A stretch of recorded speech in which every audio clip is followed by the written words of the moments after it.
नमस्कार विद्यार्थी मित्रांनो, मी दुष्यंत सुर्वे या यूट्यूब चॅनलवरती आपल्या सर्वांचं अगदी दिलसे स्वागत करतो.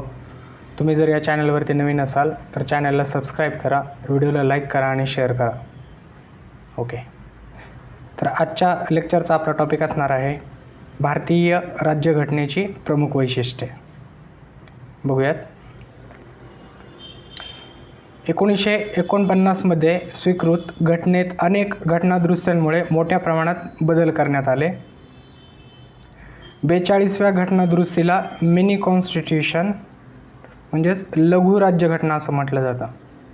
बघा, या ठिकाणी क्वेश्चन फ्रेम होऊ शकतो की पुढीलपैकी कोणत्या घटनादुरुस्तीला मिनी कॉन्स्टिट्यूशन किंवा लघु राज्यघटना असं म्हटलं जातं? तर 42वी घटनादुरुस्ती हे उत्तर तुमचं यायला पाहिजे. पुढे बघा, केशवानंद भारती विरुद्ध केरळ सरकार हा जो खटला आहे 1973चा, त्यामध्ये सर्वोच्च न्यायालयाने काय जजमेंट दिलं? तर कलम 368 अंतर्गत संसदेला घटनेच्या मूलभूत संरचनेत बदल करता येणार नाही. हा महत्त्वाचा पॉईंट आहे. बघा, केशवानंद भारती विरुद्ध केरळ सरकार हा जो 1973चा खटला होता, तर या 1973च्या खटल्यामध्ये मूलभूत संरचना ही संकल्पना मांडली गेली आणि त्यात काय म्हटलं गेलं? तर कलम 368 अंतर्गत संसदेला जो घटनादुरुस्तीचा अधिकार आहे, तर त्या घटनादुरुस्तीनुसार संसदेच्या जी मूलभूत संरचना असणार आहे तर त्यामध्ये बदल करता येणार नाही. मग या ठिकाणी असा प्रश्न फ्रेम होऊ शकतो की पुढीलपैकी कोणत्या खटल्याद्वारे मूलभूत संरचनेचे तत्त्व लागू करण्यात आले? तर त्या ठिकाणी वेगवेगळे पर्याय असतील. तुमचं उत्तर असायला पाहिजे केशवानंद भारती विरुद्ध केरळ सरकार. महत्त्वाचा खटला आहे हा आणि यावर आयोगाने भरपूरदा प्रश्न विचारला आहे. ओके, बघा, आता प्रत्यक्षात आपली जी भारताची राज्यघटना आहे तर तिची काही प्रमुख वैशिष्ट्ये आहेत, 12-15 वैशिष्ट्ये आहेत, ती थोडक्यात बघूयात. पहिलं वैशिष्ट्य काय आहे भारतीय राज्यघटनेचं? तर सर्वात मोठी किंवा विस्तृत लिखित घटना. ओके, सर्वात मोठी विस्तृत लिखित घटना. आता लिखित म्हणजे काय? तर लिखित याचा अर्थ असा होतो, थोडक्यात असं म्हणता येईल आपल्याला की एका विशिष्ट घटना समितीद्वारे निर्माण करण्यात येऊन एका विशिष्ट तारखेपासून तिची अंमलबजावणी सुरू करण्यात येते. तिला आपण थोडक्यात असं लिखित घटना असं म्हणू शकतो. ओके, आणि जगातील प्रमुख ज्या घटना आहेत तर त्यांचं वर्गीकरण आहे ते 2 प्रकारांमध्ये केलं जातं. एक आहे ती लिखित घटना म्हणजे अमेरिकन घटना आणि दुसरी आहे ती अलिखित घटना, ती ब्रिटनची घटना. ओके, तर मग या ठिकाणी प्रश्न फ्रेम होऊ शकतो. बघा, आयोग इथं तुम्हाला फसवू शकतं की 2 पर्याय दिलेले असतील की ही अमेरिकन घटना ही अलिखित घटना आहे आणि ब्रिटनची घटना ही लिखित घटना आहे आणि खाली पर्याय दिला जाईल की वरीलपैकी कोणतं विधान बरोबर आहे. तर मग खाली परत त्याचे 4 पर्याय असतील, तर मी सांगितलेले दोन्हीही पर्याय हे चुकीचे होती. तो पर्याय तुम्हाला निवडावा लागेल. तर लिखित घटना कोणती आहे? अमेरिकन घटना. लिखित म्हटलं की अमेरिकन घटना म्हणायचं, अलिखित म्हटलं की ब्रिटनची घटना म्हणायचं. ओके, लिखित घटना म्हणजे काय ते आपण बघितलं. आता पुढे बघा, भारताची घटना जगातील, बघा महत्त्वाचा पॉईंट आहे, जगातील लिखित, अलिखित नाही हां, जगातील लिखित राज्यघटनांपैकी सर्वात मोठी आणि तपशीलवार घटना आहे. ओके, हा महत्त्वाचा पॉईंट आहे. भारताची जी आपली घटना आहे ती जगातील लिखित राज्यघटनांपैकी सर्वात मोठी व तपशीलवार घटना आहे. पुढे बघा, 1949च्या मूळ घटनेत सरनामा, 395 कलमे आणि 22 भाग व 8 अनुसूच्या होत्या. मात्र त्यानंतर वेळोवेळी आपल्या घटनेमध्ये घटना दुरुस्ती करण्यात आल्या आणि त्यानुसार ही संख्या बदलण्यात आली. तर सध्या बघा, आपल्या घटनेत 470 कलमे, 25 भाग आणि 12 अनुसूच्या आहेत आणि 1 सरनामा. ओके, तर बघा या ठिकाणी तुम्हाला कलम जरी 470 दिसत असतील तरी मूळ कलम 395च आहेत. म्हणजे भारतीय राज्यघटनेचे जर तुम्ही कलम अभ्यासाला घेतली तर तुम्हाला शेवटचं कलम 395 नंबरचंच दिसेल. म्हणजे कलमाचा शेवटचा क्रमांक हा 395च आहे. पण या ठिकाणी काही कलम वाढवण्यात आलेत. म्हणजे फॉर एक्झाम्पल असं की 21A हे वाढवण्यात आलं आहे. ओके, मग असे करून किंवा 51A हे कलम देखील वाढवण्यात आलं. मग हे असं करून तुमचे किती कलम झाले ते सध्या 470, म्हणजे ही 2020 पर्यंतची गोष्ट आहे. ओके. मग या ठिकाणी असा प्रश्न फ्रेम होऊ शकतो की 1949च्या मूळ घटनेत किती कलमे, किती भाग आणि किती अनुसूच्या होत्या? तर एक सरनामा, 395 कलमे, 22 भाग आणि 8 अनुसूच्या होत्या. सध्या परिस्थितीत किती आहेत? 470 कलमे, 25 भाग आणि 12 अनुसूच्या. तर बघा, अमेरिकेची जी घटना होती, तर अमेरिकेच्या घटनेच्या प्रारंभी अमेरिकन घटनेत केवळ 7 कलमं होती. किती? केवळ 7 कलमं. ऑस्ट्रेलियाच्या घटनेत 128 कलमं, चीनच्या घटनेत 138 कलमं, तर कॅनडाच्या घटनेत 147 कलमं होती. ओके. मग या ठिकाणी तुम्हाला जोडायला प्रश्न येऊ शकतो. एम लक्ष्मीकांत सरांच्या खाली मार्जिनमध्ये ही माहिती दिलेली आहे. अमेरिकन घटनेत 7, ऑस्ट्रेलियन घटनेत 128, चीन घटनेत 138, तर कॅनडाच्या घटनेत प्रारंभी 147 कलमे होती. ओके. हे आकडे लक्षात ठेवा. पुढे बघूयात. भारताची जी आपली घटना आहे, तर ती सर्वात विस्तृत किंवा सर्वात मोठी होण्यामागे काही कारणं होती. तर ती कारणं कोणकोणती आहेत ते बघूयात. आपल्या देशाचा जो मोठा आकार आणि त्यातील जी प्रादेशिक वैविध्य आहे, हे एक त्याचं कारण होतं. त्यानंतर भारत सरकार कायदा 1935 मधील प्रशासकीय तपशिलाचा स्वीकार. हा भारत शासन कायदा 1935 हा खूप महत्त्वाचा आहे. म्हणजे थोडक्यात आपण असं म्हणू शकतो की भारताची जी आपली सध्याची घटना आहे, तर या घटनेपैकी सुमारे जवळपास 75% भाग म्हणजे या कायद्याची पुनरावृत्ती आहे असं देखील आपण म्हणू शकतो. आणि यावर आयोगाने असा प्रश्न विचारला आहे आणि त्या ठिकाणी 75% असं देखील ऑप्शन दिला आहे आणि तो बरोबर दिला आयोगाने. त्यामुळे आपण असं म्हणू शकतो की भारताच्या सध्याची जी घटना आहे, तर त्या घटनेचा सुमारे 75% भाग म्हणजे भारत सरकार कायदा 1935 मधील आहे. ओके. पुढे बघा. केंद्र आणि राज्यांसाठी एकच घटना, हे देखील कारण आहे भारताची घटना विस्तृत होण्याचं. आणि घटना समितीतील कायदेतज्ञांचे वर्चस्व, हे देखील कारण आहे. ओके. बघा, क्विक रिवाईज करूयात एकदा. भारतीय राज्यघटनेची प्रमुख वैशिष्ट्ये. 1949 मध्ये स्वीकृत घटनेत अनेक घटना दुरुस्त्यांमुळे मोठ्या प्रमाणात बदल करण्यात आले. 42व्या घटना दुरुस्तीला मिनी कॉन्स्टिट्यूशन किंवा लघु राज्यघटना म्हटले जाते. केशवानंद भारती विरुद्ध केरळ सरकार 1973चा हा खटला आहे. यामध्ये कलम 368 अंतर्गत संसदेला घटनेच्या मूलभूत संरचनेत बदल करता येणार नाही असं सर्वोच्च न्यायालयाने म्हटलं. घटनेची प्रमुख वैशिष्ट्य बघूयात. पहिलं घटनेचं आपल्या प्रमुख वैशिष्ट्य आहे तर सर्वात मोठी आणि विस्तृत लिखित घटना.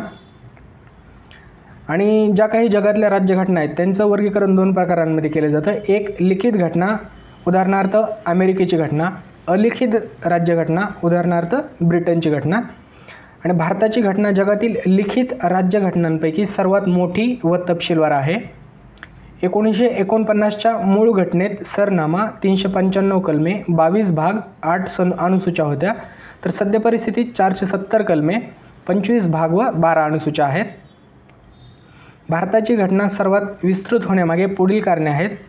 देशाचा मोठा आकार व त्यातील प्रादेशिक वैविध्य. भारत सरकार कायदा 1935 मधील प्रशासकीय तपशिलाचा स्वीकार. केंद्र आणि राज्यांसाठी एकच घटना आणि घटना समितीतील कायदेतज्ञांचे वर्चस्व. ओके. पुढे जाऊयात.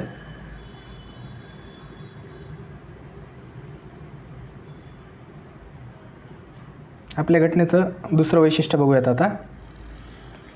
बघा, विविध स्रोतांपासून तयार केलेली घटना. आता आपली जी भारतीय राज्यघटना आहे, तरी ही भारतीय राज्यघटना आहे ती जगातील काही महत्त्वाच्या देशांच्या घटनांचा विचार करून आपल्या येथील परिस्थितीला अनुसरून ती तयार करण्यात आलेली आहे. तर जवळपास 60 देशांच्या घटनांचा अभ्यास करून त्यातून महत्त्वाच्या तरतुदी तसेच भारत सरकार कायदा 1935 मधील सुमारे 250 तरतुदींचा या ठिकाणी समावेश करण्यात आलेला आहे. ओके. या ठिकाणी मग असा प्रश्न फ्रेम होऊ शकतो की भारताची घटना तयार करण्यासाठी जगातील किती देशांच्या घटनांचा विचार करण्यात आला? तर तुमचं उत्तर यायला पाहिजे सुमारे 60 देशांच्या घटनांचा. ओके. आणि पुढे हा प्रश्न आयोगाने विचारला एक की भारत सरकार कायदा 1935 मधील टिंब तरतुदींचा आपल्या घटनेमध्ये समावेश होता. तर तुमचं उत्तर यायला पाहिजे 250. यावर आयोगाने प्रश्न विचारलेला आहे. हे लक्षात ठेवा. भारत सरकार कायदा 1935 मधील सुमारे 250 तरतुदींचा समावेश आपल्या घटनेमध्ये करण्यात आलेला आहे. ओके, पुढे जाऊयात. डॉक्टर बाबासाहेब आंबेडकरांनी काय म्हटले बघा. भारताची घटना जगातील सर्व ज्ञात घटना धुंडाळून बनवण्यात आलेली आहे. हे विधान कोणाचं आहे? डॉक्टर बाबासाहेब आंबेडकरांचं. मग बघा, आयोग असा प्रश्न विचारू शकतो की पुढील विधान कोणी म्हटले आहे. मग हे विधान देतील की भारताची घटना जगातील सर्व ज्ञात घटना धुंडाळून बनवण्यात आलेली आहे आणि खाली परत 4 सब पर्याय देतील. मग त्या ठिकाणी वेगवेगळे नावं असतील. तर तुम्हाला पर्याय निवडायचा डॉक्टर बाबासाहेब आंबेडकर. ओके, पुढे जाऊयात. भारतीय घटनेचा जो संरचनात्मक भाग आहे तो मुख्यतः भारत सरकार कायदा 1935 वर आधारलेला आहे. ओके, मग या ठिकाणी देखील प्रश्न फ्रेम होऊ शकतो. बघा, प्रत्येक लाईनवरती क्वेश्चन फ्रेम होऊ शकतो, त्यामुळं खूप लक्ष देऊन ऐका की असा प्रश्न फ्रेम होऊ शकतो की पुढीलपैकी कोणत्या कायद्यावर भारतीय घटनेचा संरचनात्मक भाग आधारित आहे. तर भारत सरकार कायदा 1935 हे तुमचं उत्तर यायला पाहिजे. पुढे बघा, घटनेचा तात्विक भाग म्हणजे मूलभूत अधिकार आणि DPSP म्हणजे राज्य धोरणाची मार्गदर्शक तत्वे हा अनुक्रमे अमेरिका आणि आयरिश किंवा आयर्लंड घटनेवर आधारित आहे. ओके, मग आयोग असा प्रश्न फ्रेम करू शकतो की मूलभूत अधिकारांचा समावेश भारतीय घटनेने पुढीलपैकी कोणत्या देशाच्या राज्यघटनेवरून घेतलेला आहे. तर तुमचं उत्तर यायला पाहिजे अमेरिकन घटना. ओके, पुढे आपण चार्ट बघणार आहेत. कोणकोणत्या देशाकडून कोणकोणत्या तरतुदींचा आपण समावेश केलेला आहे ते त्या चार्टमध्ये असेल. बघा, घटनेचा जो राजकीय भाग आहे म्हणजे संसदीय शासन व्यवस्था तर ती आपली ब्रिटनच्या घटनेवर आधारित आहे. या ठिकाणी देखील प्रश्न फ्रेम होऊ शकतो की भारतीय घटनेचा जो राजकीय भाग आहे म्हणजे संसदीय शासन व्यवस्था आहे तर ती पुढीलपैकी कोणत्या देशाच्या घटनेवर आधारित आहे. तर तुमचं उत्तर यायला पाहिजे ब्रिटनच्या घटनेवर आधारित. ओके, महत्त्वाचा चार्ट बघूयात आता. हा चार्ट खूप महत्त्वाचा आहे. तुम्ही याचा स्नॅप पण काढून घेऊ शकता आणि हा तुम्हाला पाठच असायला पाहिजे. बघा, सर्वप्रथम 1935चा जो भारत सरकारचा कायदा आहे या भारत सरकारच्या कायद्यामधून आपल्या राज्यघटनेत कोणकोणत्या तरतुदी घेण्यात आलेल्या आहेत ते बघूयात आता. तर पहिलं आहे राज्यपालाचे पद. हे 1935च्या कायद्यावरून आपण घेतले. त्यानंतर न्याय व्यवस्था, संघराज्य शासन पद्धती, लोकसेवा आयोग, आणीबाणीविषयक तरतुदी, प्रशासकीय तपशील, भारतीय घटनेचा जवळपास 75% भाग या कायद्यातून घेण्यात आलेला आहे असं आपण देखील म्हणू शकतो. म्हणजे आपण बघितलं की सुमारे 250 तरतुदी, किती? सुमारे 250 तरतुदी आपण या भारत सरकार कायदा 1935 मधून घेतलेल्या आहेत. ओके, त्यामुळे आपण असं म्हणू शकतो की भारतीय घटनेचा जवळपास 75% जो भाग आहे तर तो 1935च्या कायद्याची पुनरावृत्ती आहे. ओके, क्विक रिवाईज करूयात एकदा. 1935चा जो भारत सरकार कायदा आहे त्यामधून आपण राज्यपालाच्या पदाची तरतुदी स्वीकारली. त्यानंतर न्याय व्यवस्था, संघराज्य शासन पद्धती, लोकसेवा आयोग, आणीबाणीविषयक तरतुदी, प्रशासकीय तपशील, भारतीय घटनेचा जवळपास 75% भाग. ओके, आता या फॅक्च्युअल बाबी आहेत. हा चार्ट तुम्ही पाठच करून ठेवा. यावर आयोग हमखास कोणतीही आयोगाची परीक्षा असू द्या यावरती किमान एक प्रश्न देखील आयोग विचारतं. ओके, पुढील बघूयात आता. ब्रिटिश राज्यघटनेवरून आपण कोणकोणत्या बाबी स्वीकारल्या. बघा, कायद्याचे राज्य, त्यानंतर संसदीय शासन व्यवस्था आत्ताच बघितलं आपण, त्यानंतर एकेरी नागरिकत्व, त्यानंतर कायदेमंडळ प्रणाली, त्यानंतर कॅबिनेट व्यवस्था, द्विगृही सभागृह आणि संसदीय विशेषाधिकार. ओके, ब्रिटिश राज्यघटनेतून कोणकोणत्या बाबी आपण स्वीकारल्या तर कायद्याचे राज्य, संसदीय शासन व्यवस्था, एकेरी नागरिकत्व, कायदेमंडळ प्रणाली, कॅबिनेट व्यवस्था, द्विगृही सभागृह आणि संसदीय विशेषाधिकार. ओके, पुढे बघा आता.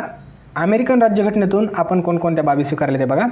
मूलभूत अधिकार आत्ताच बघितलं आपण, त्यानंतर स्वतंत्र न्यायव्यवस्था, न्यायिक पुनर्विलोकन, राष्ट्रपतींवरील महाभियोग, सर्वोच्च आणि उच्च न्यायालयांच्या न्यायाधीशांची पदच्युती, उपराष्ट्रपती हे पद, सरनामा, त्यानंतर सर्वोच्च न्यायालय आणि राष्ट्रपती तिन्ही दलांचे सरसेनापती या बाबी आपण अमेरिकन घटनेतून स्वीकारल्यात. पुढे बघा, आयर्लंडच्या घटनेतून आताच बघितलं आपण राज्य धोरणाची जी मार्गदर्शक तत्वे आहेत तर ते आपण आयरिश घटनेवरून म्हणजे आयर्लंडच्या घटनेवरून स्वीकारलेले आहेत. त्यानंतर राज्यसभेवर सदस्यांचे नामनिर्देशन आणि राष्ट्रपतींच्या निवडणुकीची पद्धत, या 3 गोष्टी आपण आयरिश घटनेतून घेतलेल्या आहेत. पुढे बघा, कॅनडाच्या राज्यघटनेतून आपण कोणत्या बाबी स्वीकारल्यात? प्रबळ केंद्र असणारे संघराज्य, शेषाधिकार केंद्राकडे, हा महत्त्वाचा पॉईंट आहे, शेषाधिकार केंद्राकडे. त्यानंतर केंद्राकडून राज्यपालाची नियुक्ती, सर्वोच्च न्यायालयाचे सल्लागारी अधिकार क्षेत्र. ओके, तर या बाबी लक्षात ठेवा. म्हणजे या ठिकाणी तुम्हाला जोडायला देखील हा प्रश्न येऊ शकतो किंवा डबल स्टेटमेंटमध्ये देखील हा प्रश्न तुम्हाला इथे फ्रेम होऊ शकतो. त्यामुळे हा चार्ट खूप महत्त्वाचा आहे. मी पुन्हा एकदा सांगतो, तुम्ही याचा स्क्रीनशॉट देखील मारून घेऊ शकता आणि हा चार्ट तुम्ही पाठ करा. आयोग यावरती हमखास प्रश्न विचारता. ओके, आता ऑस्ट्रेलियन घटनेवर आपण कोणकोणत्या बाबी स्वीकारल्या त्या बघू. समवर्ती सूची, व्यापार व वाणिज्य व्यवहारांचे स्वातंत्र्य, संसदेच्या दोन्ही सभागृहांची संयुक्त बैठक, या गोष्टी आपण ऑस्ट्रेलियन घटनेतून स्वीकारल्यात. पुढे बघा, जर्मनीची जी वायमार राज्यघटना आहे त्यावरून आपण आणीबाणीच्या कालखंडात जे मूलभूत हक्क आहेत तर ते तहकूब होतील, ही तरतूद आपण जर्मन घटनेवरून स्वीकारली आहे. आता सोव्हिएत घटनेवरून म्हणजे सध्याची जी रशियाची घटना आहे त्यावरून आपण कोणकोणत्या बाबी स्वीकारल्यात ते बघूयात. मूलभूत कर्तव्ये, त्यानंतर सरनाम्यातील सामाजिक, आर्थिक आणि राजकीय न्यायाचे आदर्श, 3 गोष्टी लक्षात ठेवा. सामाजिक, आर्थिक आणि राजकीय न्यायाचे तत्व आदर्श. मग या ठिकाणी असा प्रश्न फ्रेम होऊ शकतो की पुढीलपैकी कोणत्या घटनेवरून आपण सामाजिक, आर्थिक आणि राजकीय न्यायाचे आदर्श स्वीकारले आहेत? तर तुमचं उत्तर यायला पाहिजे सोव्हिएत राज्यघटना किंवा सध्याची रशियन राज्यघटना. ओके, पुढे बघा, फ्रान्सची राज्यघटना.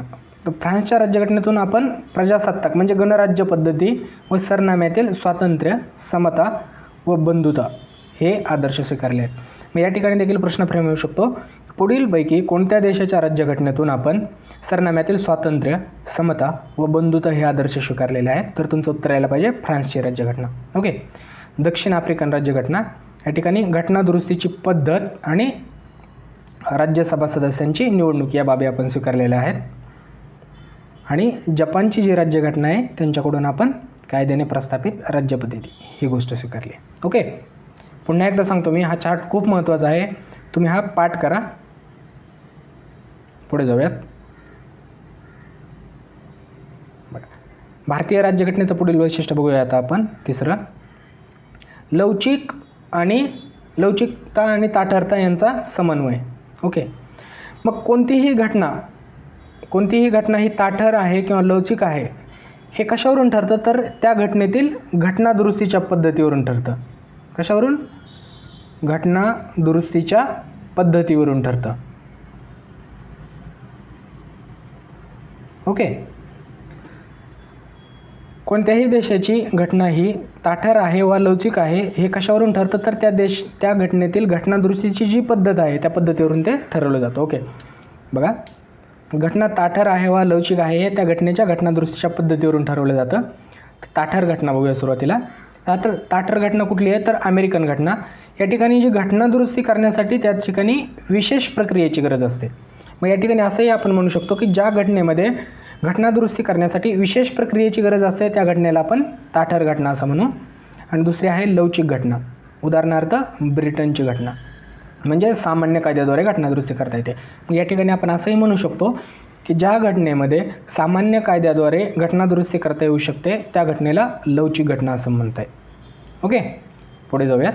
भारतीय घटना या दोन्हींचा म्हणजे ताठरता आणि लवचिकता यांचा सुवर्ण मध्य साधते. कलम 368 मध्ये घटना दुरुस्तीची पद्धत दिलेली आहे. त्यात घटना दुरुस्तीच्या पुढील 2 पद्धती सांगितलेल्या आहेत. ओके, कुठली? पहिली आहे विशेष बहुमत. एक मिनिट, पहिली पद्धत कोणती आहे? तर विशेष बहुमत. आता विशेष बहुमत म्हणजे काय? तर ते बघा, घटनेच्या काही तरतुदींमध्ये बदल करण्यासाठी विशेष बहुमताची म्हणजे प्रत्येक गृहात हजर व मतदान करणाऱ्या सदस्यांचे 2/3 बहुमत व एकूण सदस्य संख्येच्या 50%हून अधिक बहुमताने दुरुस्ती. ओके, मग या ठिकाणी तुम्हाला असा प्रश्न या ठिकाणी फ्रेम होऊ शकतो की पुढीलपैकी विशेष बहुमत कशाला म्हटलं जातं? विधान ए असं देतील की प्रत्येक गृहात हजर राहून मतदान करणाऱ्या सदस्यांचे 2/3 बहुमत, आणि विधान बी असेल एकूण सदस्य संख्येच्या 50%हून अधिक बहुमताने दुरुस्ती. ओके, तर मग तुम्हाला या ठिकाणी ए आणि बी दोन्ही बरोबर असा पर्याय निवडावा लागेल. आणि पुढे बघा, विशेष बहुमत प्लस अर्ध्या राज्यांची संमती. तर घटनेतील जे संघराज्यीय वैशिष्ट्य आहेत त्यामध्ये जर तुम्हाला बदल करायचा असेल तर त्यासाठी हे विशेष बहुमत प्लस अर्ध्या राज्यांच्या संमतीची आवश्यकता असते. आणि जे साध्या बहुमताने आपल्या घटनेमध्ये, भारताच्या घटनेमध्ये जी दुरुस्ती केली जाते तर तिला 368च्या बाहेरील घटना दुरुस्ती म्हटलं जातं. म्हणजे तिला त्या घटना दुरुस्ती या कलम 368 अंतर्गत येत नाहीत. ओके, म्हणजे भारतीय घटनेचं जे कलम 368 आहे या 368 कलमामध्ये घटना दुरुस्तीच्या या केवळ 2च पद्धती दिलेल्या आहेत. कुठल्या? तर पहिली आहे विशेष बहुमत आणि दुसरा आहे विशेष बहुमत प्लस अर्ध्या राज्यांची संमती. ओके, पुढे जाऊयात.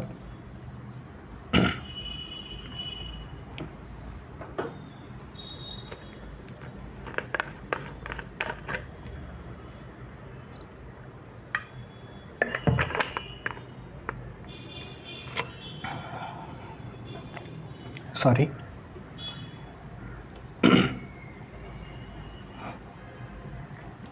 आपल्या घटनेचं पुढील वैशिष्ट्य आहे एकात्मतेकडे कल असणारे संघराज्य. बघा, भारताच्या घटनेने संघराज्य शासन व्यवस्था स्थापित केली आहे. यामध्ये केंद्र व घटक राज्य सरकारांचे अस्तित्व, अधिकारांची विभागणी, लिखित घटना, घटनेची सर्वोच्चता, ताठर घटना, स्वतंत्र न्यायव्यवस्था, द्विगृही कायदेमंडळ ही संघराज्याची नेहमीची वैशिष्ट्ये आढळतात. ओके, आता बघा, संघराज्याची नेहमीची वैशिष्ट्ये. ओके, मग या ठिकाणी असा प्रश्न फ्रेम होऊ शकतो की पुढीलपैकी कोणती संघराज्याची नेहमीची वैशिष्ट्ये आहेत. मग त्या ठिकाणी तुम्हाला पर्याय असतील केंद्र व घटक राज्य सरकारांचे अस्तित्व, अधिकारांची विभागणी, लिखित घटना, घटनेची सर्वोच्चता, ताठर घटना, स्वतंत्र न्यायव्यवस्था आणि द्विगृही कायदेमंडळ. तर हे वरील सर्व तुम्हाला बरोबर करावे लागेल, कारण हे जी सर्व आहेत ती संघराज्याची नेहमीची वैशिष्ट्ये आहेत. ओके, पुढे बघा, याबरोबरच भारतीय घटनेमध्ये प्रभावी केंद्रशासन, एकच घटना, एकेरी नागरिकत्व, लवचिक घटना, एकात्मिक न्यायव्यवस्था, केंद्राद्वारे राज्यपालाची नेमणूक, ऑल इंडिया सर्व्हिसेस, आणीबाणीच्या तरतुदी यांसारखी एकात्मक व गैरसंघात्मक वैशिष्ट्येही आढळतात. या ठिकाणी असा प्रश्न फ्रेम होऊ शकतो की पुढीलपैकी कोणत्या बाबी हे भारतीय संघराज्यीय वैशिष्ट्यांच्या विरुद्ध आहेत किंवा संघराज्य तत्वाच्या विरुद्ध आहेत. तर त्या ठिकाणी वेगवेगळे पर्याय असतील. तर तुम्हाला हे दिलेले आहेत पर्याय: प्रभावी केंद्रशासन, एकच घटना, एकेरी नागरिकत्व, लवचिकता, एकात्मिक न्यायव्यवस्था, केंद्राद्वारे राज्यपालाची नेमणूक, ऑल इंडिया सर्व्हिसेस, आणीबाणीविषयक तरतुदी हे पर्याय निवडावे लागतील. किंवा असाही प्रश्न फ्रेम होऊ शकतो की पुढीलपैकी कोणता पर्याय भारतीय संघराज्याचे वैशिष्ट्याचे भंग करतो. तर मग या ठिकाणी जो कोणताही पर्याय असेल तर तो तुम्हाला निवडावा लागेल. ऑल इंडिया सर्व्हिस देखील संघराज्यीय तत्वाचा भंग करते. पुढे जाऊयात. संघराज्य हा शब्द घटनेमध्ये कोठेही वापरलेला नाही, मात्र कलम 1 मध्ये भारताचे वर्णन राज्यांचा संघ म्हणजेच युनियन ऑफ स्टेट, ओके, राज्यांचा संघ हा शब्द राहिला इथे, राज्यांचा संघ युनियन ऑफ स्टेट्स असा आढळतो. यातून 2 अर्थ सूचित होतात.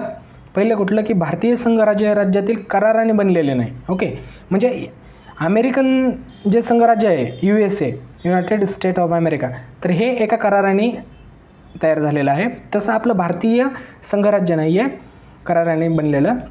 आणि दुसरं आहे की घटक राज्यांना संघातून बाहेर पाडण्याचा अधिकार नाही. या 2 गोष्टी या ठिकाणी सूचित होतात. ओके, या 2 बाबी लक्षात ठेवा. कोणत्या? की भारतीय संघराज्य हे राज्यातील कराराने बनलेले नाही आणि घटक राज्यांना संघातून बाहेर पडण्याचा अधिकार नाही. ओके, त्यामुळेच भारतीय घटनेचे वर्णन पुढील प्रमाणे केले जाते. आता भारतीय घटनेचे वर्णन काही तज्ज्ञांनी पुढील प्रमाणे केले ते बघूयात. केसी व्हियर काय म्हणतात की भारतीय जे संघराज्य आहे ते अर्ध संघराज्य आहे. कशामुळे म्हटलं की या आपण बाबी बघितलं की भारतीय संघराज्यामध्ये संघराज्य वैशिष्ट्ये देखील आढळतात आणि एकात्म वा गैरसंघात्मक वैशिष्ट्येही आढळतात. त्यामुळे केसी व्हियर काय म्हणतात की भारतीय संघराज्य हे अर्ध संघराज्य आहे. मोरिस जोन्स काय म्हणतात की भारतीय संघराज्य हे वाटाघाटीचे संघराज्य आहे. ओके, ग्रॅन्युअल ऑस्टिन काय म्हणतात की हे भारतीय संघराज्य हे सहकारी संघराज्य आहे. आणि आयवर जेनिंग मत काय येतं की भारतीय संघराज्य हे केंद्रीकरणाची प्रवृत्ती असलेले संघराज्य व एकात्मतेकडे झुकणारे संघराज्य आहे. ओके. भारतीय राज्यघटनेचं पुढील वैशिष्ट्य बघूयात आता. बघा, संसदीय शासन पद्धती. भारताने अमेरिकन अध्यक्षीय पद्धतीच्या ऐवजी ब्रिटनप्रमाणे संसदीय शासन व्यवस्थेचा अवलंब केला आणि ही जी संसदीय शासन व्यवस्था पद्धती होती तर तिला वेस्टमिनिस्टर शासन व्यवस्था असं देखील म्हटलं जायचं. वेस्टमिनिस्टर शासन व्यवस्था असं का म्हटलं जायचं, म्हणजे का म्हटलं जातं तर ब्रिटनचं जे पार्लमेंट आहे, ज्या भागामध्ये वसलेलं आहे ब्रिटनचं पार्लमेंट, तर तो भाग आहे वेस्टमिनिस्टर. त्याच्यामुळे ते या संसदीय शासन व्यवस्थेला वेस्टमिनिस्टर शासन व्यवस्था असं देखील म्हटलं जातं. त्यानंतर या शासन व्यवस्थेला जबाबदार शासन पद्धती असं देखील म्हटलं जातं. त्याचबरोबर कॅबिनेट शासन व्यवस्था असं देखील म्हटलं जातं. ओके. मग या ठिकाणी असा प्रश्न फ्रेम होऊ शकतो की संसदीय शासन पद्धतीस टिंबटिंब असं म्हटलं जातं. मग पर्याय ए असेल वेस्टमिनिस्टर शासन व्यवस्था, पर्याय बी असेल जबाबदार शासन पद्धती आणि पर्याय सी असेल कॅबिनेट शासन व्यवस्था आणि परत त्याचे खाली 4 सब पर्याय असतील. तर तुम्हाला वरीलपैकी सर्व हा पर्याय निवडायचा आहे. पुढे जाऊयात. या व्यवस्थेत पंतप्रधानांची भूमिका महत्त्वपूर्ण बनल्याने त्याला पंतप्रधान शासन व्यवस्था असं देखील म्हटलं जातं. ओके. हा पण महत्त्वाचा पॉईंट आहे. पुढे बघा, भारतीय संसदीय शासन व्यवस्थेची वैशिष्ट्य बघूयात आता. भारतीय संसदीय शासन व्यवस्थेची वैशिष्ट्य बघूयात. राष्ट्रपती नामधारी तर पंतप्रधान वास्तव प्रमुख. हे 5-6 पॉईंट लक्षात ठेवा, यावर आयोग हमेशा प्रश्न विचारतो. पुढे बघा, बहुमत असलेल्या पक्षाचे सरकार, कार्यकारी विभागाची संयुक्तरित्या कायदेमंडळाप्रती जबाबदारी, मंत्री कायदेमंडळाचा सदस्य असणे आणि कनिष्ठ गृहाचे विसर्जन म्हणजे लोकसभेचे या ठिकाणी.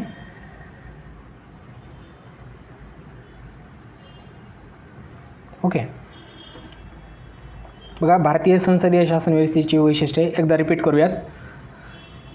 राष्ट्रपती नामधारी तर पंतप्रधान वास्तव प्रमुख, बहुमत असलेल्या पक्षाचे सरकार, कार्यकारी विभागाची संयुक्तरित्या कायदेमंडळाप्रती जबाबदारी, मंत्री कायदेमंडळाचा सदस्य असणे आणि कनिष्ठ गृहाचे विसर्जन. ओके. पुढे जाऊयात. भारतीय शासन पद्धती जरी ब्रिटिश पद्धतीवर आधारित असली तरी पुढील बाबतीत यामध्ये फरक आहे. बघा, ब्रिटिश संसदेप्रमाणे भारतीय संसदी सार्वभौम संस्था नाही आणि ब्रिटिश राष्ट्रप्रमुख हा वंशपरंपरेने बनतो, तर भारतीय राज्यसंस्था ही गणराज्य आहे. गणराज्य या शब्दाचा अर्थ बघा, सरनामा अभ्यासताना आपण या सर्व संज्ञांचा अभ्यास करणार आहेत. तुर्तास इथे गणराज्य या शब्दांचा एवढाच अर्थ घ्या की तुमचा जो राष्ट्रप्रमुख आहे तर तो राष्ट्रप्रमुख वंशपरंपरेने न बनता तो निवडला जातो. ओके.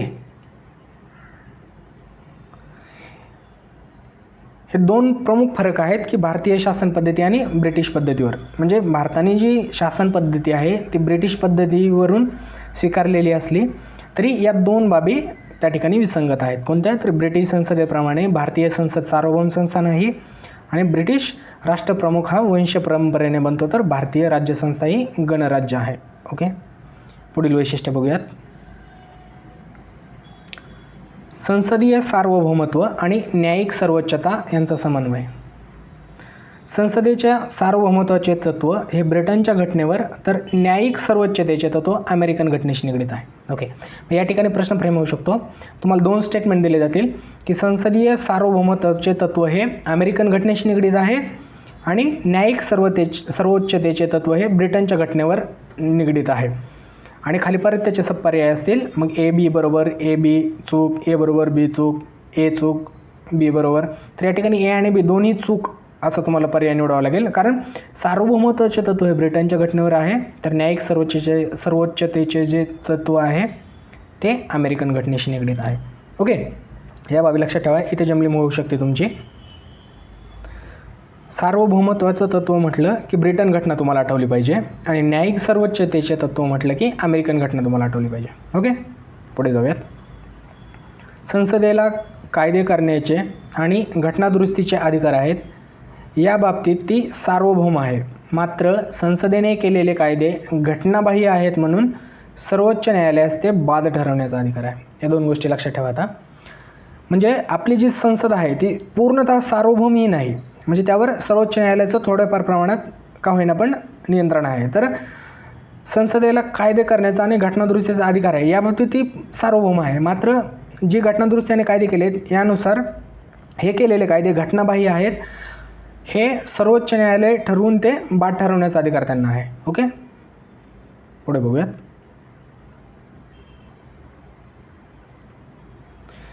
भारतीय राज्यघटनेचं पुढील वैशिष्ट्य आहे स्वतंत्र आणि एकात्मिक न्यायव्यवस्था. एकात्मिक न्यायव्यवस्थेमध्ये शिखरस्थानी म्हणजे सर्वोच्च स्थानी सर्वोच्च न्यायालय व राज्यस्तरावर उच्च न्यायालय असतात आणि या उच्च न्यायालयाच्या खाली एक कनिष्ठ न्यायव्यवस्था म्हणजे अशी श्रेणीबद्ध व्यवस्था असते. ओके, या एकात्मिक न्यायव्यवस्थेत केंद्रीय तसेच राज्य कायदे अंमलात आणले जातात. अमेरिकेत संघराज्य कायदे संघराज्य व्यवस्थेद्वारे तर राज्याचे कायदे राज्य न्यायव्यवस्थेद्वारे अंमलात आणले जातात. म्हणजे हे देखील भारतीय राज्यघटनेचं आपले एक वैशिष्ट्य आहे. म्हणजे भारतीय राज्यघटनेमध्ये जी एकात्मिक न्यायव्यवस्था आहे त्यात केंद्रीय तसेच राज्य कायदे अंमलात आणले जातात. मात्र अमेरिकन घटनेत संघराज्याचे कायदे संघराज्य न्यायालयाद्वारे तर राज्यांचे कायदे राज्य न्यायव्यवस्थेद्वारे अंमलात आणले जातात. ओके, पुढे बघा. भारतीय राज्यघटनेचं पुढील वैशिष्ट्य आहे मूलभूत अधिकार.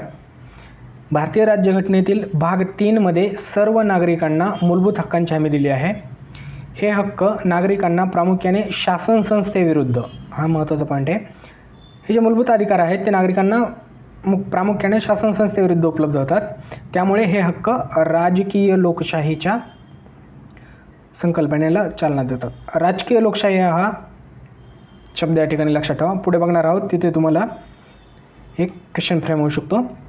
ओके, बघूयात इथेच. आयोगाचा प्रश्न या ठिकाणी फ्रेम करू शकतो की पुढीलपैकी कोणती बाब राजकीय लोकशाहीच्या संकल्पनेला चालना देते.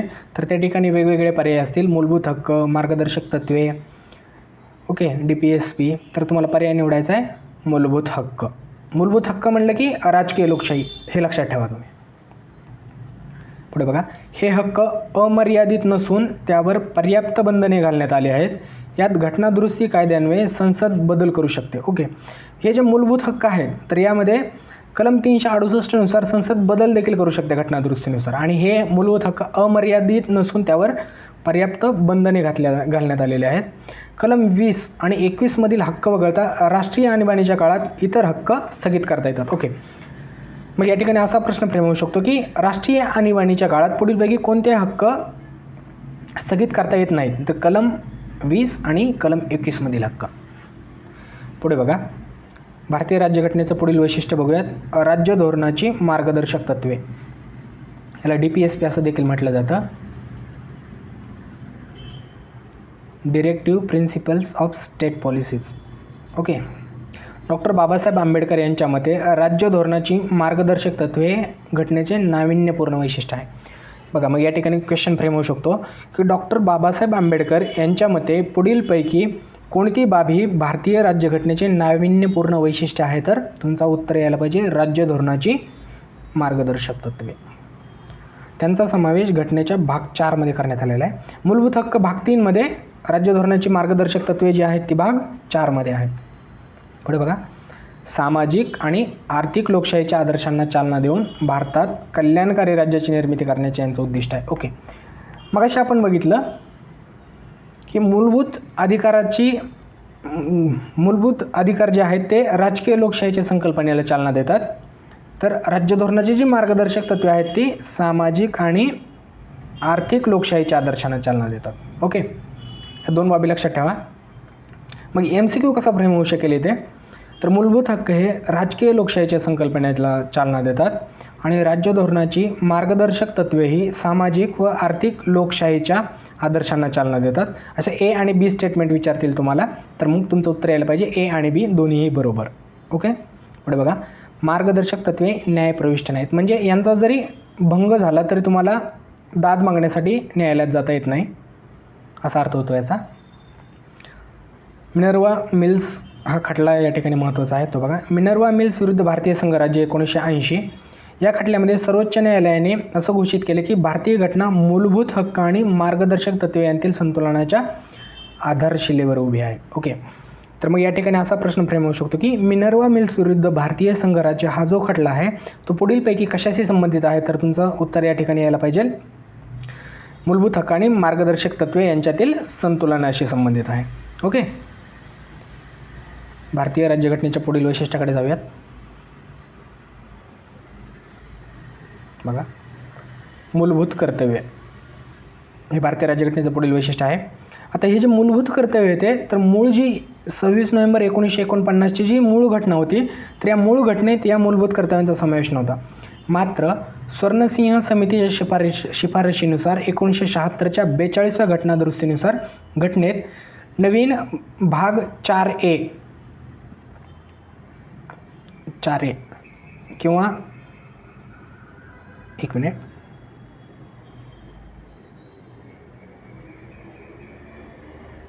भाग 4A समाविष्ट करण्यात आला आणि यामध्ये कलम 51A हे एकमेव कलम टाकण्यात आला. ओके, 51A हे एकमेव कलम टाकण्यात आलं. ओके, तर बघा या ठिकाणी प्रश्न कसा फ्रेम होऊ शकतो की भारतीय राज्यघटनेत मूलभूत कर्तव्यांचा समावेश पुढीलपैकी टिंबटिंब समितीच्या शिफारशीनुसार करण्यात आला, तर तुमचं उत्तर यायला पाहिजे स्वर्णसिंह समितीच्या शिफारशीनुसार. ही स्वर्णसिंह समितीच्या शिफारशीनुसार 1976च्या 42व्या घटना दुरुस्तीनुसार. ओके, पुढे बघा, सुरुवातीला मूलभूत कर्तव्यांची संख्या ही 10 होती, मात्र 86व्या घटना दुरुस्तीनुसार 11वे कर्तव्य समाविष्ट करण्यात आले आणि ही मूलभूत कर्तव्ये देखील DPSP प्रमाणे न्यायप्रविष्ट नाहीत, मात्र ती नागरिकांना जाणीव करून देतात की हक्कांचा उपभोग घेत असताना समाजाप्रती, देशाप्रती, इतर नागरिकांप्रती आपली काही कर्तव्य आहेत. ओके, भारतीय राज्यघटनेच्या पुढील वैशिष्ट्याकडे जाऊयात. धर्मनिरपेक्ष राष्ट्र. भारतीय घटनेने धर्मनिरपेक्ष राष्ट्राची निर्मिती केली आहे. 1976च्या 42व्या घटना दुरुस्तीने सरनाम्यात धर्मनिरपेक्ष संज्ञेचा समावेश केला. 42व्या घटना दुरुस्तीने आणखी 2 शब्दांचा घटनेत समावेश केलेला आहे. सरनामा अभ्यासाने आपण ते बघूया. तर ते होते समाजवादी आणि अखंडता. समाजवादी आणि अखंडता किंवा एकात्मता त्याला असं देखील म्हटलं जातं, अखंडता. ओके, मग या ठिकाणी असा प्रश्न फ्रेम होऊ शकतो की 1976च्या 42व्या घटना दुरुस्तीने सरनाम्यात पुढीलपैकी कोणकोणत्या शब्दांचा समावेश करण्यात आला, तर तुमचं उत्तर यायला पाहिजे धर्मनिरपेक्षता, समाजवादी आणि अखंडता किंवा एकात्मता. हे 3 शब्द आहेत ते. धर्मनिरपेक्ष शब्दाचा उल्लेख घटनेत सरनामा व्यतिरिक्त इतरत्र कोठेही जरी नसला तरी पुढील काही कलम आहेत त्यातून त्यांचं स्वरूप आढळतं. तर ते कलम कोणते आहेत? कलम 14, 15, 16, 25, 26, 27, 28, 29, 30 आणि 44. मूलभूत हक्क पाहताना आपण यांचा विस्तृत अभ्यास करूयात कलमांचा. पुढे जाऊयात. पाश्चिमात्य देशांतील धर्म म्हणजे चर्च आणि राजकारण यामध्ये पूर्ण फारकत असण्याची, इथं असण्याची झाले, असण्याची म्हणा, फारकत असण्याची नकारात्मक संकल्पना भारतासारख्या बहुधर्मीय समाजासाठी लागू करणे कठीण होते.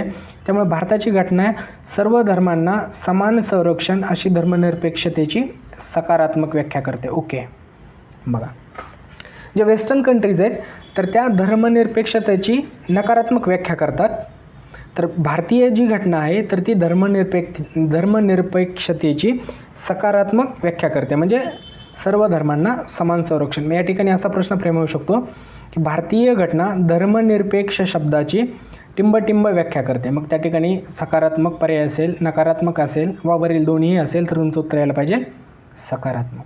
ओके, पुढील वैशिष्ट्याकडे वळूयात. बघा, भारतीय राज्यघटनेचं पुढील वैशिष्ट्य आहे सार्वत्रिक प्रौढ मताधिकार. भारतीय घटनेत कलम 326 मध्ये सार्वत्रिक प्रौढ मतदानाची तरतूद आहे. त्यानुसार 18 वर्षे पूर्ण सर्व भारतीय नागरिकांना जात, वंश, धर्म, लिंग, साक्षरता आणि संपत्ती इत्यादींच्या आधारे भेदभाव न करता लोकसभा व राज्य विधानसभांच्या निवडणुकीत मतदानाचा अधिकार देण्यात आला आहे. ओके, या गोष्टी लक्षात ठेवा. जात, वंश, धर्म, लिंग, साक्षरता आणि संपत्ती. आयोग प्रश्न विचारताना यामध्ये एखादा नवीन शब्द ॲड करतं आणि तुम्हाला फसवण्याचा प्रयत्न करतं, त्यामुळे हे शब्द लक्षात ठेवा. जात, वंश, धर्म, लिंग, साक्षरता आणि संपत्ती इत्यादी. ओके, पुढे बघा. सुरुवातीला सार्वत्रिक प्रौढ मताधिकार जो होता तर त्याची तरतूद होती 21 वर्ष पूर्ण. मात्र 61वी घटनादुरुस्ती करण्यात आली 1988ला आणि हे वयोमर्यादा आहे सार्वत्रिक प्रौढ मताधिकाराची, तर ती 21 वरून 18 वर्ष करण्यात आली. या ठिकाणी आयोग असा प्रश्न फ्रेम करू शकतं की पुढीलपैकी कोणत्या घटनादुरुस्तीनुसार मतदानाचे वय 21 वरून 18 वर्ष करण्यात आले, तर तुमचं उत्तर यायला पाहिजे 61वी घटनादुरुस्ती. ओके, पुढे बघा. वेस्टर्न कंट्रीजमध्ये मताधिकार हळूहळू विस्तृत करण्यात आला. 1920मध्ये अमेरिकेने महिलांना, तर ब्रिटनने 1928मध्ये, सोव्हिएत युनियनने म्हणजे सध्याच्या रशियाने 1936मध्ये, फ्रान्सने 1945मध्ये, इटलीने 48मध्ये, तर स्वित्झर्लंडने 1977मध्ये महिलांना मताधिकार दिला. ओके, या गोष्टी महत्त्वाच्या लक्षात ठेवा. म्हणजे भारतीय घटनेच्या प्रारंभापासूनच सार्वत्रिक प्रौढ मताधिकाराचा स्वीकार करण्यात आला होता. मात्र जे वेस्टर्न कंट्रीज आहेत तर त्यांनी हळूहळू हा जो मताधिकार आहे तो विस्तृत केला आहे. त्यामध्ये अमेरिकेने महिलांना 1920मध्ये मताधिकार दिला, ब्रिटनने 1928मध्ये, रशियाने 36मध्ये, फ्रान्सने 45मध्ये, इटलीने 48मध्ये, तर स्वित्झर्लंडने 1971मध्ये महिलांना मताधिकार दिला. पुढे बघा. एकेरी नागरिकत्व. भारताने जरी संघराज्य व्यवस्था अवलंबली असली, संघराज्यामध्ये जे नागरिकत्वाचे जे तत्व आहे, उदाहरणार्थ अमेरिका घ्या, USA, तर अमेरिकेमध्ये तुमचं घटक राज्यांचंही नागरिकत्व असते आणि तुमचं देशाचंही नागरिकत्व असते. म्हणजे त्या ठिकाणी संघराज्यात दुहेरी नागरिकत्व आढळतं. हे संघराज्याचं वैशिष्ट्य आहे. पण भारताने जरी संघराज्य व्यवस्था अवलंबली असली आणि या व्यवस्थेत संघराज्याचे व घटक राज्याचे असे दुहेरी नागरिकत्व प्रदान केले जात असले तरी भारताने मात्र एकेरी नागरिकत्व प्रदान केले आहे. हे भारतीय राज्यघटनेचे एक महत्त्वाचं वैशिष्ट्य आहे. ओके, संघराज्यात दुहेरी नागरिकत्व असतं राज्याचं आणि देशाचं, मात्र भारतीय राज्यघटनेमध्ये तुम्हाला एकेरीच नागरिकत्व आढळतं. हे भारतीय राज्यघटनेचे एक महत्त्वाचं वैशिष्ट्य आहे. ओके, पुढे बघा. स्वतंत्र संस्था. भारतीय घटनेत काही स्वतंत्र संस्था देखील आढळतात. या संस्थांचा अभ्यास आपण सेपरेट करणार आहोत. या ठिकाणी फक्त एवढंच लक्षात ठेवा, स्वतंत्र संस्था, निवडणूक आयोग, भारताचा महालेखा परीक्षक, केंद्रीय लोकसेवा आयोग, राज्य लोकसेवा आयोग इत्यादी. ओके, भारतीय राज्यघटनेच्या पुढील वैशिष्ट्याकडे जाऊयात. बघा. आणीबाणीविषयक तरतुदी. आणीबाणीविषयक तरतुदी हे देखील भारतीय राज्यघटनेचे एक महत्त्वाचं वैशिष्ट्य आहे. आता या आणीबाणीविषयक तरतुदींचा भारतीय घटनेत समावेश का करण्यात आला, तर जी विशिष्ट परिस्थिती आहे त्या विशिष्ट परिस्थितीमध्ये राष्ट्रपतींना प्रभावीपणे ही परिस्थिती हाताळता यावी यासाठी यांचा समावेश करण्यात आला आहे. आणि या तरतुदी घटनेत समाविष्ट करण्याचा हेतू तो म्हणजे देशाचे सार्वभौमत्व, एकता, अखंडता, सुरक्षितता, लोकशाही, राजकीय व्यवस्था आणि राज्यघटनेचे जे संरक्षण करायचे त्यासाठी करण्यात आलेले आहेत. तर या आणीबाणीविषयक ज्या तरतुदी आहेत त्या भारतीय राज्यघटनेत 3 प्रकारच्या आढळतात. यामध्ये पहिली आहे राष्ट्रीय आणीबाणी. कलम 352मध्ये याची तरतूद आहे. तर राष्ट्रीय आणीबाणी कधी लागू केली जाऊ शकते, तर युद्ध, परकीय आक्रमण आणि सशस्त्र उठाव. आणीबाणीविषयक तरतुदी हा चॅप्टर आपण सेपरेट अभ्यासणार आहोत. या ठिकाणी फक्त एवढंच लक्षात ठेवा की 352 कलमामध्ये राष्ट्रीय आणीबाणीची तरतूद आहे आणि ही राष्ट्रीय आणीबाणी युद्ध, परकीय आक्रमण व सशस्त्र उठाव या कारणांवरून लागू केली जाऊ शकते. पुढील आहे 356 कलम. यामध्ये राष्ट्रपती राजवटीची तरतूद आहे. तर यामध्ये राज्यातील घटनात्मक यंत्रणा अपयशी ठरल्यास 356 नुसार राष्ट्रपती राजवट लागू केली जाऊ शकते किंवा कलम 365 नुसार जे केंद्राचे निर्देश आहेत ते पाळण्यास जर राज्य अपयशी ठरलं तर कलम 365 नुसार आणीबाणी लागू केली जाऊ शकते. आणि या ठिकाणी तिसरी आणीबाणी आहे वित्तीय आणीबाणी. कलम 360मध्ये भारताच्या आर्थिक स्थैर्य किंवा पतपात्रतेस पतपात्रतेस धोका उद्भवल्यास. ओके, त्या तिन्ही प्रकारच्या आणीबाणींचा आपण सेपरेट अभ्यास करणार आहोत आणीबाणीविषयक तरतुदी या टॉपिकमध्ये. तुर्तास फक्त इथे एवढंच लक्षात ठेवा की राष्ट्रीय आणीबाणीची तरतूद कलम 352मध्ये आहे. ही राष्ट्रीय आणीबाणी युद्ध, परकीय आक्रमण व सशस्त्र उठाव या कारणांवरून लागू केली जाऊ शकते. राष्ट्रपती राजवटीची तरतूद 356व्या कलमात आहे, तर वित्तीय आणीबाणीची तरतूद 360 कलमामध्ये आहे. ओके. आणीबाणीच्या कालखंडात भारतातील संघराज्य व्यवस्था एकात्मक स्वरूपात परिवर्तित होते, कारण या काळात घटक राज्यांचे जे अधिकारी आहेत ते केंद्रात एकवटतात आणि हे भारतीय राज्यघटनेचे एक अद्वितीय वैशिष्ट्य आहे. ओके. बघा, या ठिकाणी क्वेश्चन फ्रेम होऊ शकतो की पुढीलपैकी कोणते भारतीय राज्यघटनेचे एक अद्वितीय वैशिष्ट्य आहे, तर तुमचं उत्तर यायला पाहिजे की भारतीय राज्यघटना आणीबाणीच्या कालखंडामध्ये एकात्म स्वरूपात परिवर्तित होते. ओके. पुढे जाऊयात. भारतीय राज्यघटनेचं पुढील वैशिष्ट्य बघूयात. त्रिस्तरीय शासन. आता भारतीय राज्यघटना म्हणजे घटनेची जी प्रारंभी होईल, भारतात इतर संघराज्यांप्रमाणे घटनेची दुहेरी शासन व्यवस्था होती, मात्र जी 73 आणि 74वी घटनादुरुस्ती झाली त्यानंतर ती त्रिस्तरीय बनली. ओके. भारतीय राज्यघटनेचं पुढील वैशिष्ट्य बघूयात. सहकारी संस्था. आता या सहकारी संस्थांना 97वी घटनादुरुस्ती 2011 नुसार घटनात्मक दर्जा देण्यात आला आहे. ओके. तर ही होती भारतीय राज्यघटनेची काही महत्त्वाची वैशिष्ट्ये. तर यावर आयोगाने विचारलेले काही प्रश्न आता अभ्यासणार आहोत आपण. यावर आयोगाने भरपूर प्रश्न विचारलेत. या ठिकाणी सर्व प्रश्नांचा समावेश करणे शक्य नाही आहे, कारण व्हिडिओची लेंथ खूप वाढेल. त्यामुळे काही महत्त्वाचे प्रश्न मी या ठिकाणी मागील 1-2 वर्षात विचारलेले घेतलेले आहेत, त्यांचा अभ्यास करूयात. पहिला प्रश्न बघूयात. PSI मुख्य परीक्षा 2019ला प्रश्न विचारला आहे. खालील विधाने विचारात घ्या. विधान अ. अध्यक्षीय पद्धतीमध्ये अध्यक्ष हा विधिमंडळास जबाबदार असतो. ओके. अध्यक्षीय पद्धतीमध्ये अध्यक्ष हा विधिमंडळास जबाबदार असतो. चुकीचं विधान आहे.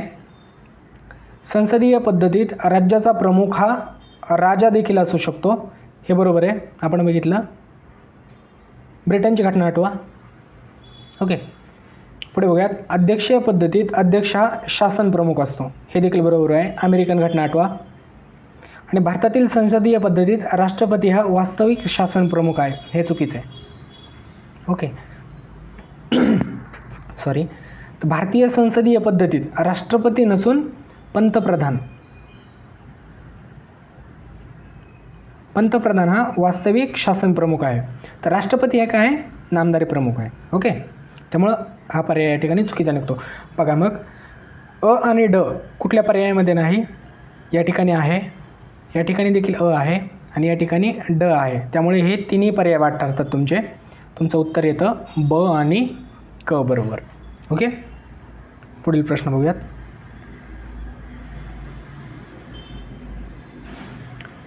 फॉरेस्ट मेन्स 2019ला प्रश्न विचारला आहे. सॉरी.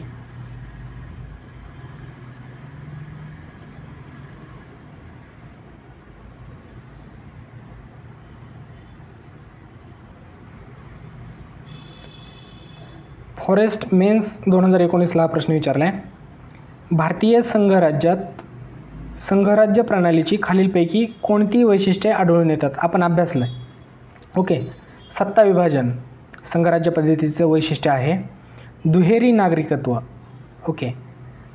हे आहे संघराज्य पद्धतीचं वैशिष्ट्य आहे, मात्र भारतीय संघराज्य पद्धतीत विचारले त्यांनी, त्यामुळं या ठिकाणी हा ऑप्शन बाद ठरतो. आपल्या इथे एकेरी नागरिकत्व हे वैशिष्ट्य आहे. ओके. इथे तुमची जमलिंग होऊ शकते. या ठिकाणी भारतीय संघराज्य व्यवस्थेत विचारले त्यांनी. इथे ट्रॅप आहे. भारतीय संघराज्यात विचारले. संघराज्य प्रणालीचे वैशिष्ट्य आहे, मात्र भारतीय संघराज्य प्रणालीमध्ये ते नाही आहे. पुढे बघा. स्वतंत्र न्यायमंडळ ओके आहे. द्विगृही कायदेमंडळ आहे आणि लिखित राज्यघटना हे देखील आहे. मग बघा, ब ऑप्शन हा चुकीचा ठरतो. मग ब ऑप्शन कोणकोणत्या पर्यायात आहे? बघा, पहिल्या पर्यायात देखील आहे, तिसऱ्यात पण आहे आणि वरीलपैकी सर्व म्हणजे चौथ्यातही आहे.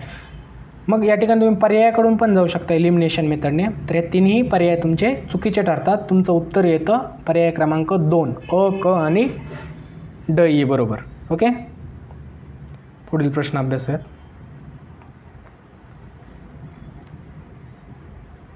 बघा, कंबाईन ग्रुप बी पूर्व परीक्षा 2019 मध्ये हा प्रश्न विचारला आहे. जर लोकशाहीचे मूल्यमापन केले तर खालील विधाने किंवा विधान लोकशाही व्यवस्थेला अनुसरून नाही विचारले, कोणते ते ओळखा. ओके. बघा, मुक्त आणि निपक्षपाती निवडणुका आहे, व्यक्तीची प्रतिष्ठा आहे, अल्पसंख्याकांचे शासन, याला थोड्या वेळासाठी बाजूला ठेवूयात, आणि कायद्यासमोर समानता हे देखील आहे. आता आपण अभ्यासताना या 3 बाबी बघितल्या, मात्र अल्पसंख्याकांचे शासन असा उल्लेख घटनेत कुठेच नाही आहे. त्यामुळे हा पर्याय तुमचा बाद ठरतो. त्यामुळे तुमचं उत्तर येतं पर्याय क्रमांक 3, अल्पसंख्याकांचे शासन. हे लोकशाहीचे मूल्यमापन केले तर लोकशाही व्यवस्थेला अनुसरून नाही आहे. ओके, पुढील प्रश्न बघूयात. बघा, राज्यसेवा पूर्व परीक्षा 2018 हा प्रश्न विचारला आहे. खालीलपैकी कोणत्या प्रकरणात भारताच्या सर्वोच्च न्यायालयाने राज्यघटनेच्या मूलभूत संरचनेत संसदेला बदल करता येणार नाही असा निर्णय दिला? आपण बघितलं, महत्त्वपूर्ण जो खटला होता केशवानंद भारती विरुद्ध केरळ सरकार. त्यामुळे तुमचा पर्याय क्रमांक 3 या ठिकाणी उत्तर येईल. मूलभूत संरचना हे लक्षात ठेवा. मूलभूत संरचना म्हटलं की केशवानंद भारती तुम्हाला आठवले पाहिजे. ओके, आणि यावर आयोगाने भरपूर प्रश्न विचारलाय, फिरून फिरून प्रश्न विचारले. त्यामुळे तुम्ही लक्षात ठेवा, मूलभूत संरचना म्हटलं की तुम्हाला केशवानंद भारती आठवले पाहिजेत. Okay, sorry. शेवटचा प्रश्न बघूयात. PSI मुख्य परीक्षा 2017 हा प्रश्न विचारला आहे. खालीलपैकी कोणती तरतूद भारतीय राज्यघटनेत आयरिश राज्यघटनेकडून घेतलेली नाही असं विचारले. मार्गदर्शक तत्त्वे आपण आयरिश घटनेतून घेतलेले आहेत. राष्ट्रपतीची निवडणुकीची पद्धत आयरिश घटनेतून घेतलेली आहे आपण, आणि राज्यसभेवर सदस्यांचे राष्ट्रपतीद्वारे नामनिर्देशन ही पद्धत देखील आयरिश घटनेवरून घेतलेली आहे. मूलभूत अधिकार आपण अमेरिकन घटनेवरून घेतलेले. त्यामुळं तुमचं उत्तर या ठिकाणी यायला पाहिजे पर्याय क्रमांक 1, मूलभूत अधिकार. ओके, तर हे काही आयोगाने विचारलेले आपण प्रश्न बघितले. पुढील लेक्चरमध्ये पुन्हा भेटूयात. धन्यवाद.